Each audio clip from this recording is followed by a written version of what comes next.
Hello guys and family. আজ মাকে বললাম তরমুজের জুস বানিয়ে দিতে।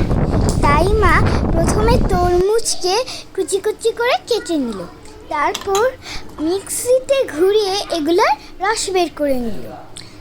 তারপর এতে সামান্য একটু চিনি দেওয়ার পর এগুলোর মধ্যে পুদিনা পাতা আর বিট লবণ দিয়ে মিক্স করে নিল।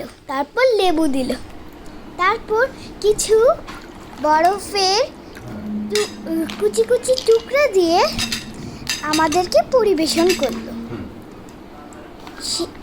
তারপর আমাকে দিল, বলল যে খেয়ে দেখো কেমন হয়েছে। আমি বললাম ওয়াও, অনেক টেস্টি হয়েছে। আমাদের চ্যানেল আমি বলছিলাম যে মা আমাদের চ্যানেল কবে 1 মিলিয়ন হবে। মা বলে হয়ে যাবে, লাইক অ্যান্ড সাবস্ক্রাইব।